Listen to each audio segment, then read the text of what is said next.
भगवान वासुदेव आदि की प्रतिमाओं के लक्षण। भगवान हयग्रीव बोले, ब्राह्मण, अब मैं तुम्हें वासुदेव आदि की प्रतिमा के लक्षण बताता हूं, सुनो। मंदिर के उत्तर भाग में शिला को पूर्वाभिमुख अथवा उत्तराभिमुख रखकर उसकी पूजा करे और उसे बलि अर्पित करके कारीगर शिला के बीच में सूत लगाकर उसका 9 भाग करे। 9वें भाग को भी 12 भागों में विभाजित करने पर एक एक भाग अपने अंगुल से 1 अंगुल का होता है।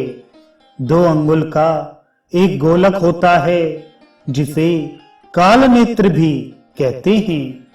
उक्त 9 भागों में से एक भाग के 3 हिस्से करके उसमें पार्श्वी भाग की कल्पना करे। एक भाग घुटने के लिए तथा एक भाग कंठ के लिए निश्चित रखे।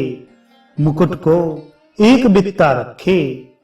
मुंह का भाग भी एक बित्ते का ही होना चाहिए।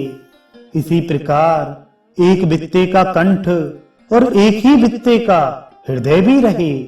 नाभि और लिंग के बीच में एक बित्ते का अंतर होना चाहिए। दोनों उरु 2 बित्ते के हों। जंघा भी 2 बित्ते की ही हो। अब सूत्रों का माप सुनो। 2 सूत पैर में और 2 सूत जंघा में लगाए। घुटनों में 2 सूत तथा दोनों उरुओं में भी 2 सूत का उपयोग करे। लिंग में दूसरे 2 सूत तथा कटी में भी कमरबंद बनाने के लिए दूसरे 2 सूतों का योग करे। नाभि में भी 2 सूत काम में लाए।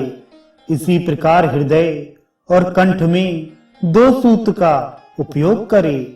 ललाट में दूसरे और मस्तक में दूसरे 2 सूतों का उपयोग करे।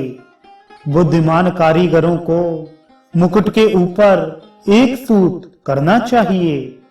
ब्राह्मण, ऊपर 7 ही सूत देने चाहिए। 3 कक्षाओं के अंतर से ही 6 सूत्र दिलाए। फिर मध्य सूत्र को त्याग दे और केवल सूत्रों को ही निवेदित करे। ललाट, नासिका और मुख का विस्तार 4 अंगुल का होना चाहिए।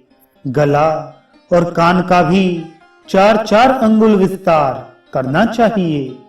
दोनों ओर की थोड़ी 2-2 अंगुल चौड़ी होनी चाहिए और थोड़ी के बीच का भाग भी 2 अंगुल का हो।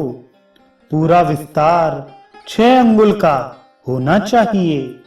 इसी प्रकार ललाट भी विस्तार में 8 अंगुल का बताया गया है। दोनों ओर के शंख 2-2 अंगुल के बनाए जाएं और उन पर बाल भी हों। कान और नेत्र के बीच में 4 अंगुल का अंतर रहना चाहिए। 2-2 अंगुल के कान एवं पृथुक बनाए। भौं के समान सूत्र के माप का कान का स्रोत कहा गया है। बिधा हुआ कान 6 अंगुल का हो और बिना बिधा हुआ 4 अंगुल का, अथवा बिधा हो या बिना बिधा सब चिबुक के समान 6 अंगुल का होना चाहिए।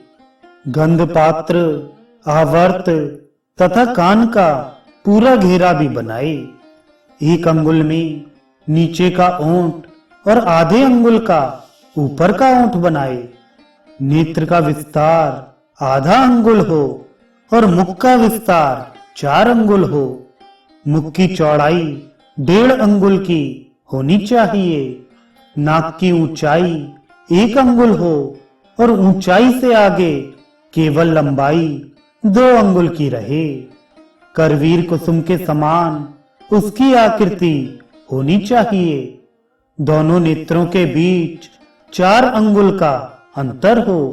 2 अंगुल तो आंख के घेरे में आ जाता है, सिर्फ 2 अंगुल अंतर रह जाता है।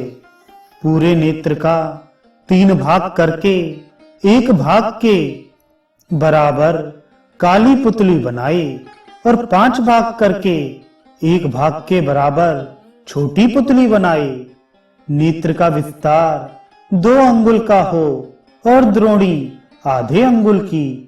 उतना ही प्रमाण भौहों की रेखा का हो। दोनों ओर की भौएं बराबर रहनी चाहिए। भौहों का मध्य 2 अंगुल का और विस्तार 4 अंगुल का होना चाहिए।